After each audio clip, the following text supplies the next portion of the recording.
I myself was the only one that was going to be able to make that change for myself, because I think everybody has to take that step back and evaluate who they are, what they are destined to be, and what calls them, what fulfills them.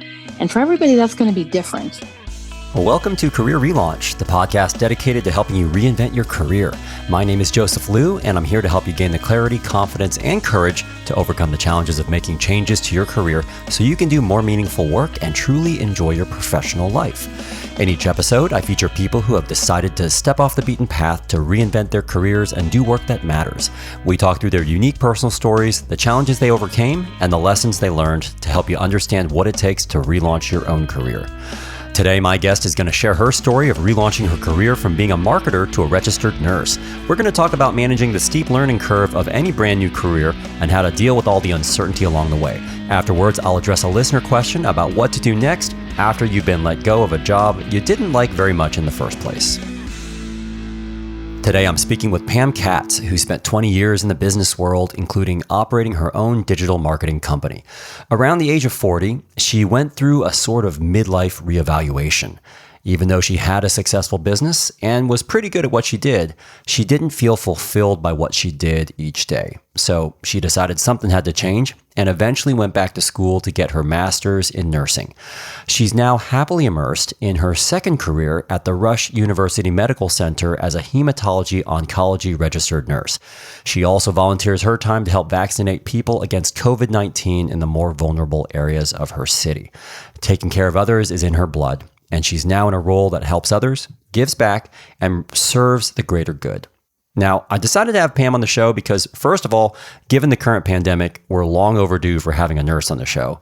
And also because she's going to share some useful insights on what it takes to completely shift directions in your career, even if that journey's a little more challenging than you expected. You can get all the show notes from today's episode at careerrelaunch.net/74. Pam spoke with me from Chicago. Well, hello, Pam, and welcome to Career Relaunch. It is great to have you on the show. Why, thank you so much. It's good to talk to you again.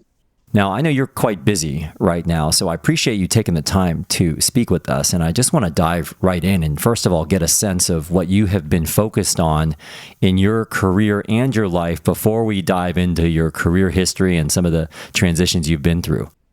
So I've been at Rush University Medical Center for 3.5 years now. I work on a hematology-oncology unit. So we handle all of our blood cancer patients and all of our stem cell transplant patients.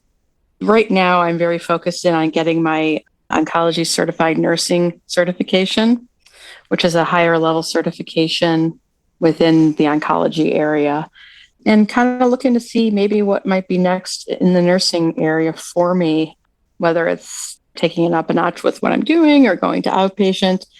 The great thing I have found about nursing is that there are so many opportunities and so many different things you can do with that education and background that the opportunities are endless. Now, I know you've spent a few years, and that hasn't been a tremendous amount of time, coming up on 4 years working in nursing. And I've got to ask you, what impact, if any, has COVID had on your day-to-day work as a nurse in a hematology-oncology unit? Believe it or not, it's had impact in many ways for us. Our census, so the number of patients we had on the unit, dipped somewhat in the height of COVID because I think many people were putting off care. The nurses on our unit often ended up floating to those units that were accepting the COVID patients. And you felt like you were part of a bigger mission to attack this pandemic, help the people, and also try to help figure out what those therapies are that would work the best. You know, as the course of last year, as the pandemic kind of ebbed and flowed, people can only stall their care for so long. So our census came back up and it's pretty much stayed up since. But education and communication with our patient population is specifically impacted because most of them have a very compromised immune system and they're far more susceptible to catching things like COVID. And the impact on them, were they to get it, would be far more devastating.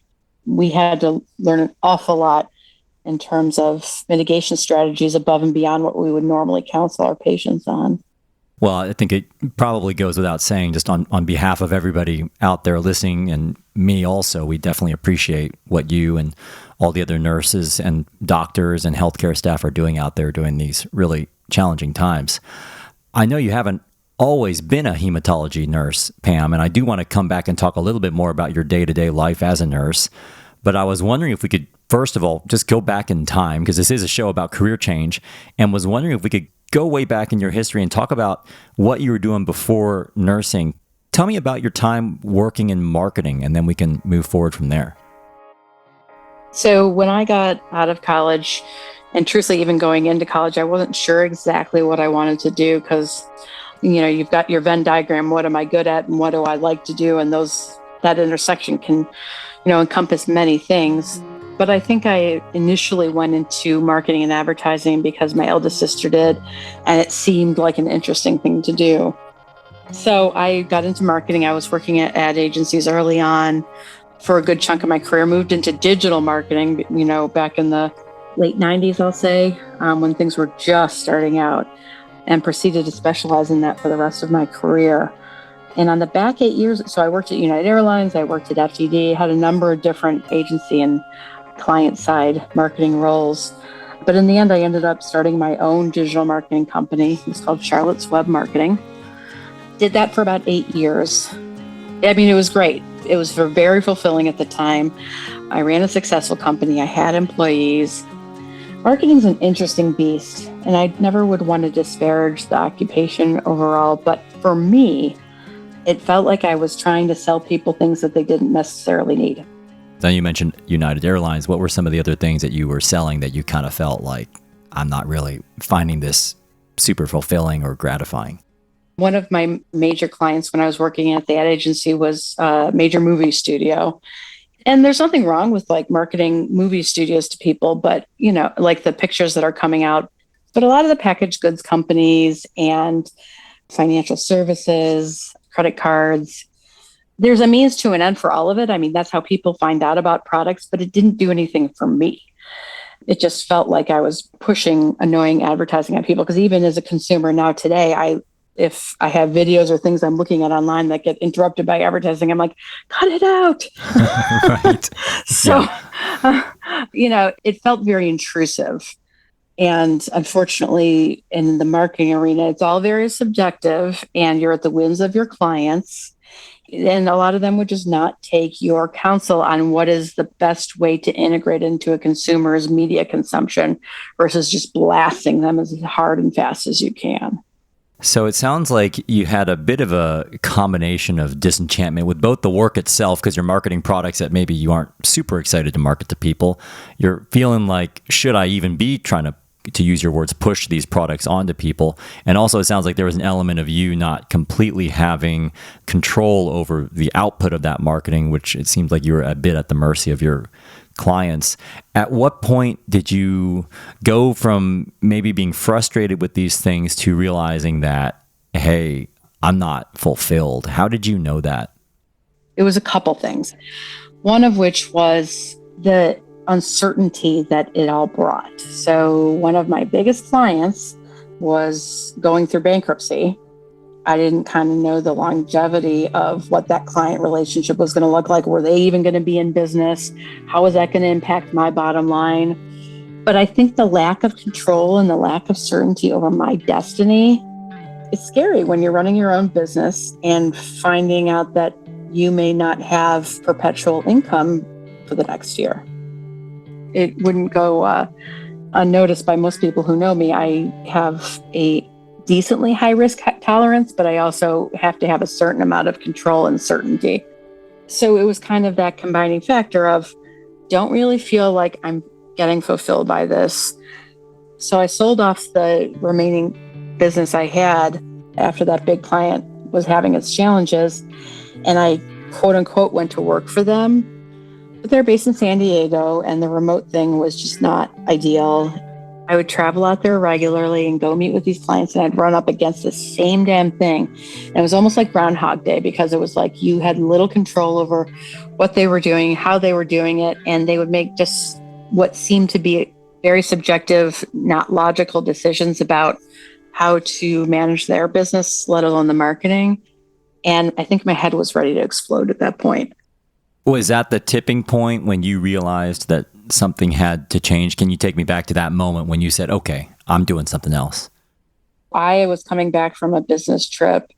I was on the plane and, that you can do iMessage, and I'm messaging with my husband and kind of expressing my frustration because it was kind of, how things simmer for a long time and then you slowly turn up the heat and it starts to boil over on you.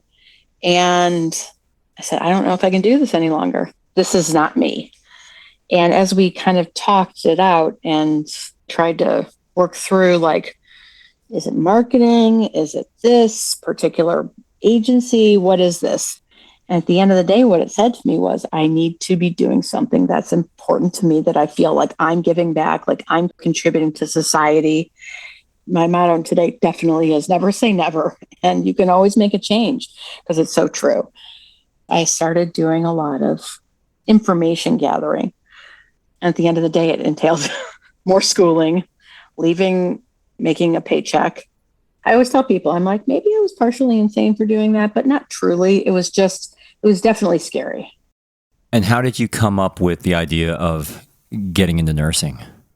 So I had done a lot of volunteer work over the years. One is I volunteered with a home hospice, and it was just the most awesome thing on the planet.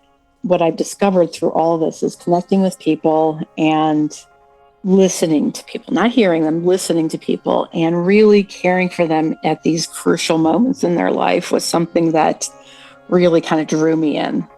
It was really an enlightening moment for me. When the hospice program got sold, I ended up going over to the Lurie Children's Hospital. I would visit quite a few of these pediatric ICU patients, play games with them, distract them, just kind of help them through their stay from a non-medical standpoint. Volunteering obviously will not make you money. And it felt like I wasn't doing as much as I was capable of, and I really wanted to challenge myself. So with all of these volunteer roles that I was doing, it really started pointing me in that direction based on those experiences. Sometimes the universe talks to you in direct and indirect ways.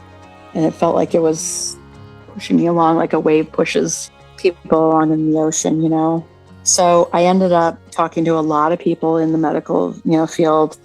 I just started really digging into, would this be something I'd like to do? I ended up taking a medical terminology class at the community college here just to see if I was on the right track. Really liked it, proceeded to continue to take more of the prerequisites that one would need and I opted for a master's program in nursing because I already had a bachelor's degree. I felt like that was a more calculated, good move on my part. And are you just doing this in the evenings and weekends, or is this like a full-time program? That is a full-time program. So that was obviously made it more challenging because then we had one income, 2 small children. They were around 4 at the time when I started this whole process. They're going to be 12 next month.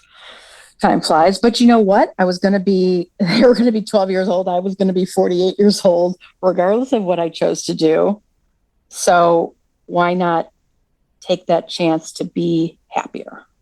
Yeah. And what was running through your head as you progressed through that program, which I'm assuming involved you being one of the older students in the program? What was that experience like for you to go back to school? Well, you start to question yourself, like, am I capable of this? Can I still learn? Can I, because there is something to the old adage, you can't teach an old dog new tricks. And I don't think that's actually true. I just think that you learn in a different way.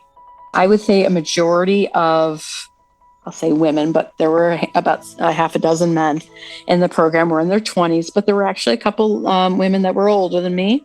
And so many of them, and I don't know if this is an age thing or not, very competitive.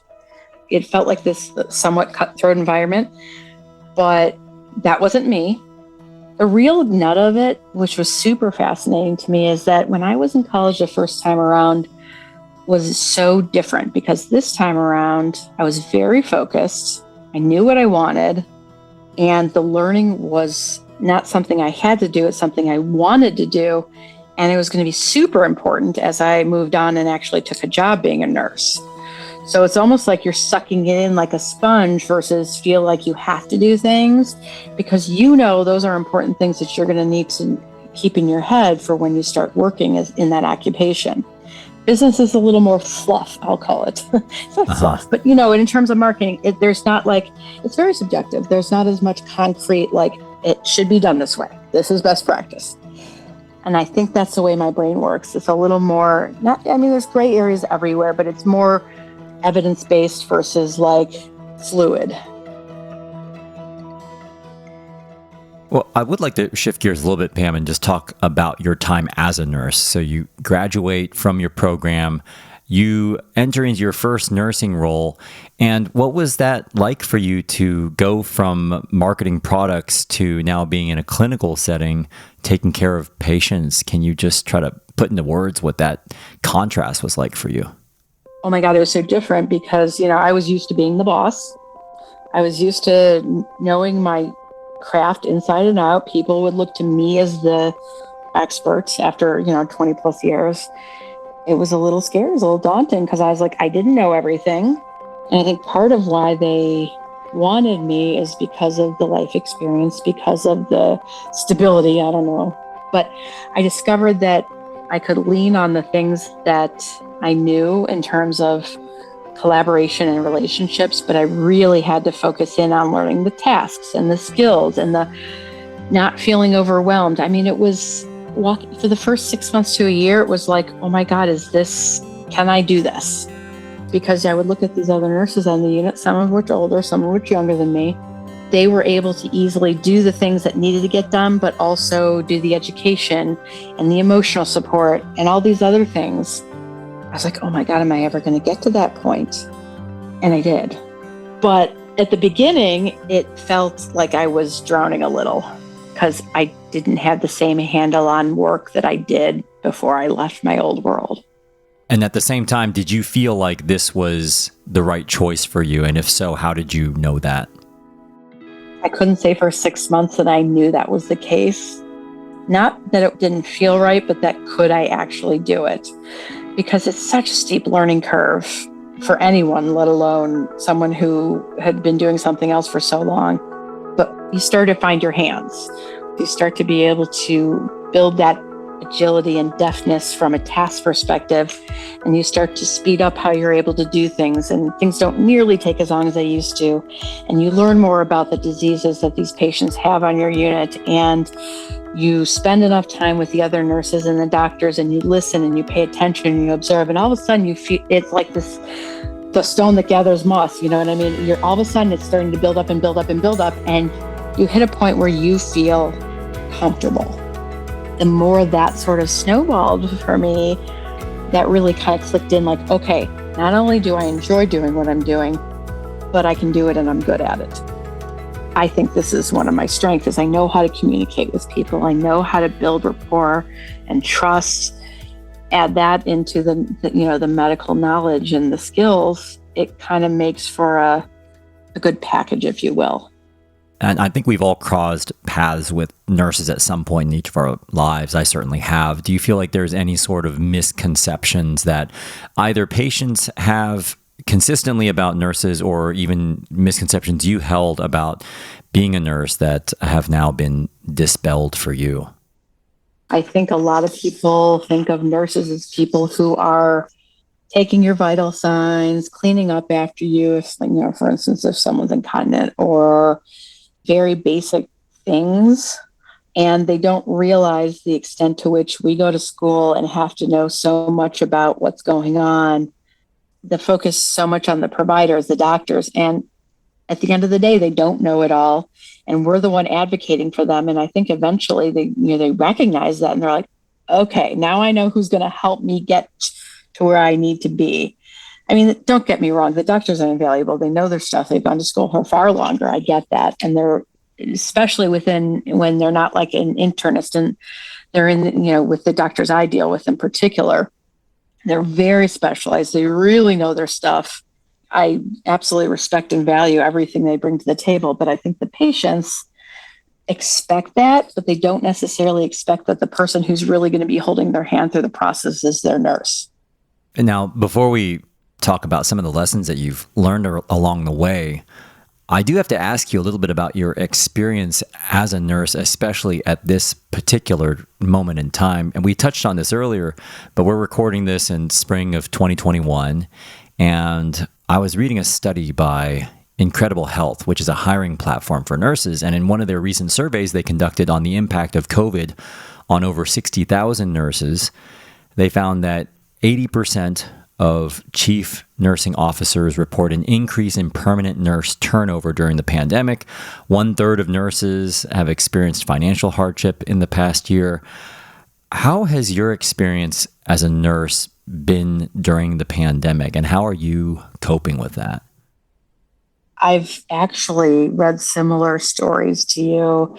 And the thing that is surprising and not surprising is the mass exodus out of the healthcare field and out of nursing, because people felt so burned out by it and so overwhelmed by it. And I can appreciate that, because you have enough people dying on you and people you can't help because we didn't know enough, or we didn't have the capacity. I mean, we are very fortunate at my hospital is that we were never turning people away.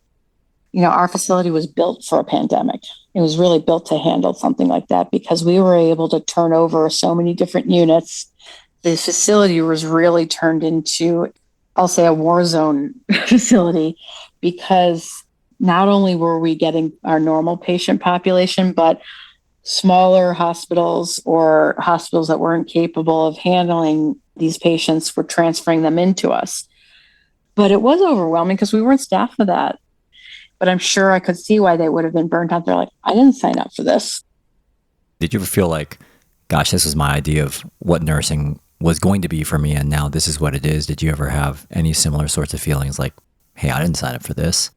I didn't. And I'll tell you why, is because I feel like, no, I didn't sign on to do a pandemic, but nobody in this world did. I felt like it was our job as healthcare providers to help people regardless of kind of the situation. And it was almost empowering in a weird way, like for me. So, like I said, I could see how people felt overwhelmed and burned out, but I was also new to this. When the pandemic really hit, I was 2.5 years in. And I was still kind of feeling that adrenaline of newness and really loving what I was doing. And how can I help? And how can I be part of this? So my perspective was probably a lot different. You know, some people come to nursing as a job. Some people come to it as a calling based on the timing and the revelation of what I should be doing in my life. I'm sure there's other places I could be working for more money right now, but I really love what I do. I love my facility because they're very focused in on health equity, not equality, but equity, and really raising up populations and helping populations that need it the most. We're on the west side of Chicago, which is definitely in a less advantaged area. And we do so much as an institution to help people over there. There's a lot of things related to gratitude and really wanting to do for others that drives me. On so many levels, I walk out of work most days saying, that was really cool. I was able to make a difference in that person's life.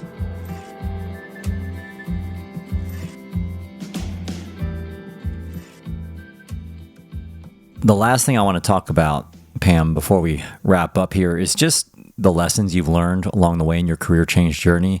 And one of the things you mentioned to me when we first connected is that you and only you can make the change that you seek, and that no one else is going to do that for you or hand it to you on a silver platter. What did you mean by that? It would have been super easy for me to keep doing marketing. It was profitable. I could do it. I knew it well. From my perspective, the gutsiest move was to pick up and totally change, because it was completely like jarring to my confidence, initially at least, my confidence and my resiliency. But at the end of the day, nobody was going to say, oh, Pam, you should change and do this. Here's what you should do. Here's the plan. Here's the blueprint. I myself was the only one that was going to be able to make that change for myself, because I think everybody has to take that step back and evaluate who they are, what they are destined to be and what calls them, what fulfills them. And for everybody, that's going to be different. I know quite a few career changers in my life, and most of them would probably tell you that was the best move they could have ever made. And they thank God that they took the risk and persevered through the uncertainty to get to that place. I have definitely discovered that having more experience does not necessarily make you a better person, make you a better whatever, in this case, nurse. Even the new guy can have the better idea in anything you're doing in life. And, specifically in a medical setting is how you carry yourself, how you communicate with people, how you build those relationships. Should I have made the change sooner? I don't know. But I am super glad I did. And the other thing that was interesting is that I think from an outsider's point of view, or even from me at the very outset of this, you always think like the docs are the experts in everything. But the reality is that's not necessarily the case. And a different set of eyes and a different set of perspective on anything is a good thing. Just because you're not the doctor doesn't mean you can't have the greatest impact. And for those people out there who are thinking about switching careers into nursing, or even for that matter, making any sort of a major change to their career, what's something that you wished you had known about career change that you now know having been through this transition? Do your legwork.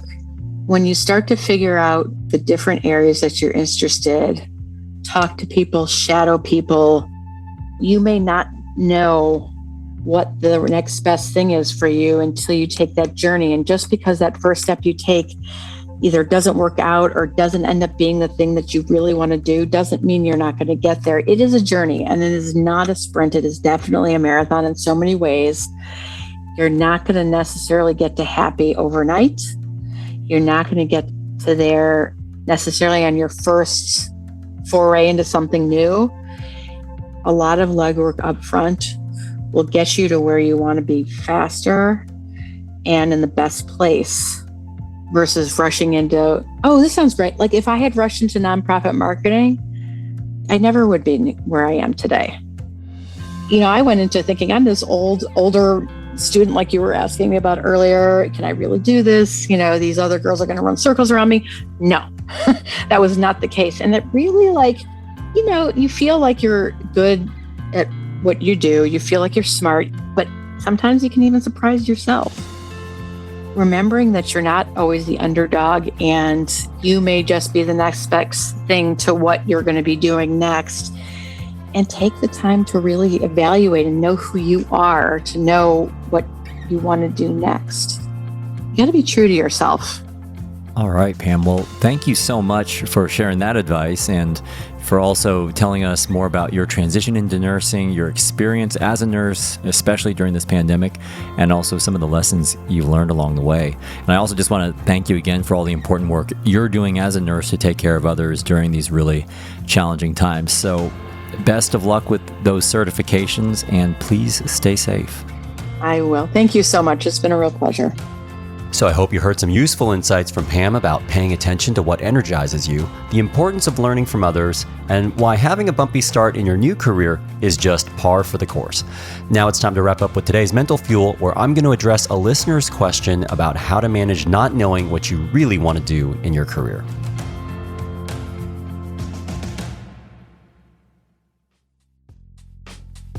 Thanks to Harmony Design for supporting Career Relaunch. The Harmony Standing Desk offers a smarter, healthier way to work with its simple design that fits into any workspace.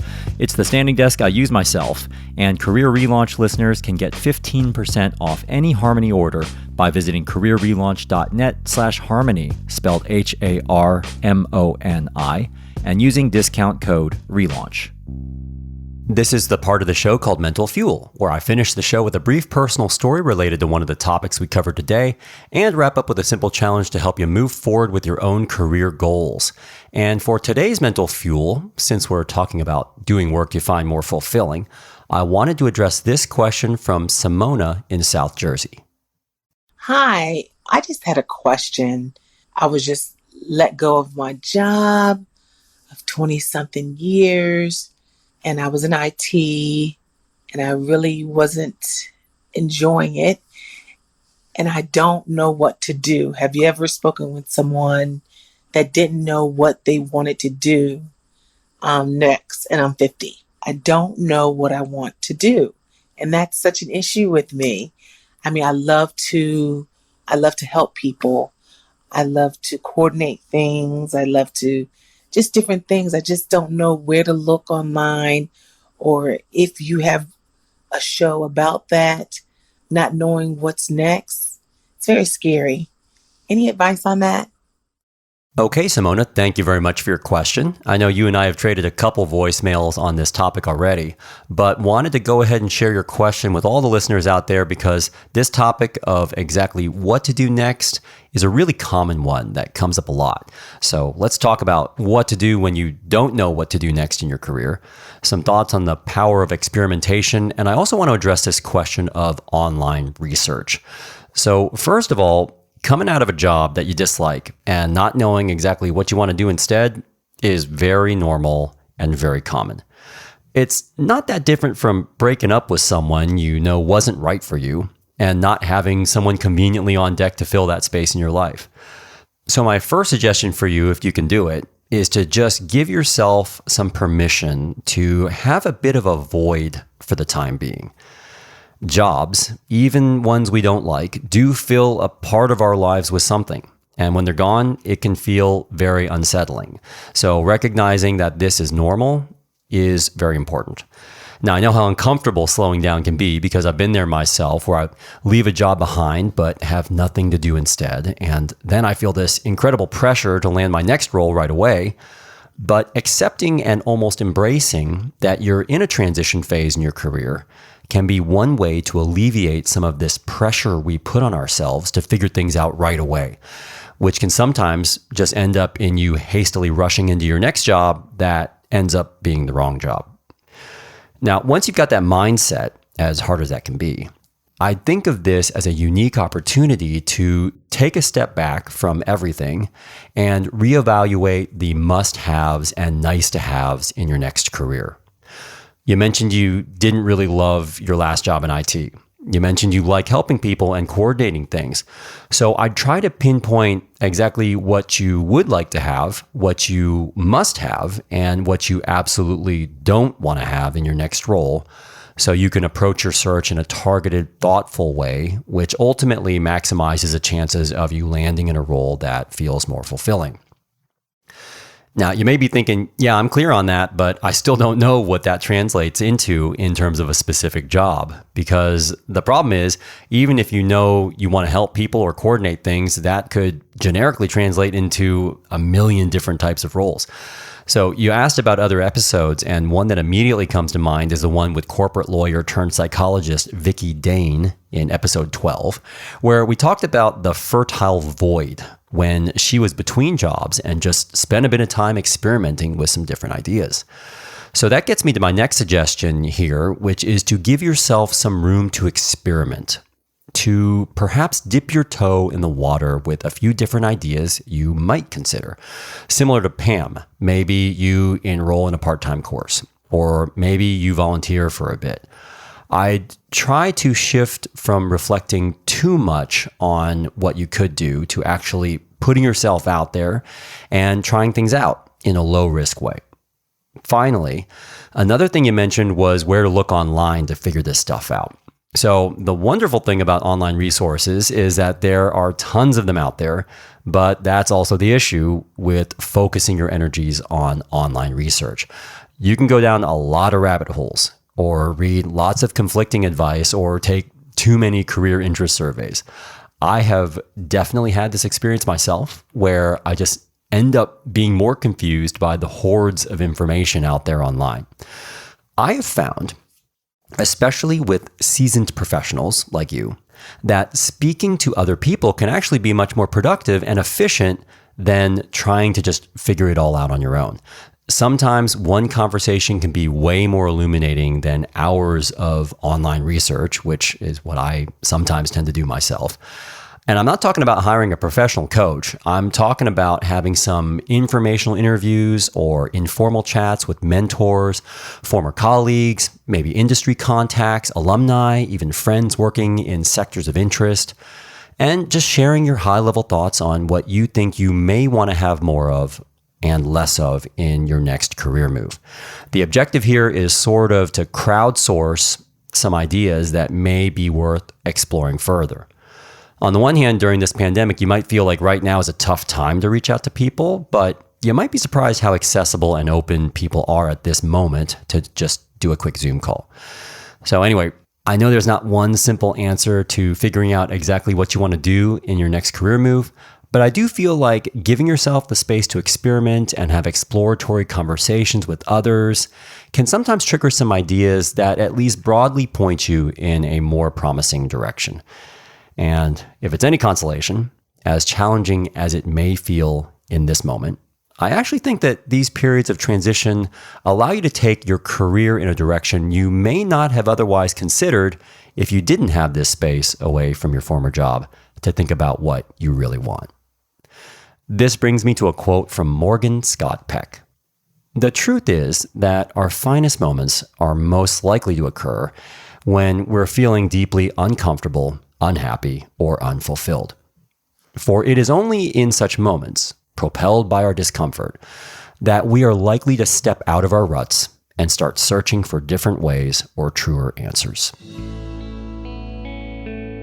So my challenge to you, if you're unsure of what to do as you look ahead in your career, is to step away from trying to figure it all out on your own and instead proactively reach out to someone in your network to talk things through. I'm not saying the skies are going to part immediately, and you may not have any sort of epiphany in the first few conversations, but there is a real power in live discussions that may help you uncover a few helpful themes that eventually lead you to narrow down the overwhelming number of options out there. You never know what ideas may come up that you never considered before. If you or someone you know has made a career change recently, I'm always interested in featuring people who are willing to share their honest, transparent stories on the show. Some of the best guests on this podcast have actually been listeners like you. So I'd love to hear from you at careerrelaunch.net/voicemail, where you can leave a message, ask me anything, and tell me what change you've made recently in your own career, or apply to be on the show at careerrelaunch.net/apply. You can also visit careerrelaunch.net/74, where you can find highlights from my chat today with Pam and learn more about her work at Rush. Thanks so much for listening to Career Relaunch, and a very special thanks to Pam Katz for sharing her personal story with us today from Chicago. I'm sure I can speak on behalf of everyone in the Career Relaunch community who thanks you for everything you and every other healthcare professional are doing for all of us right now. This episode was mixed by Richard Pennington. Electrocardiogram wrote and performed our original theme song. I'm Joseph Liu. I hope you remain safe and healthy wherever you are, and I'll talk to you next time.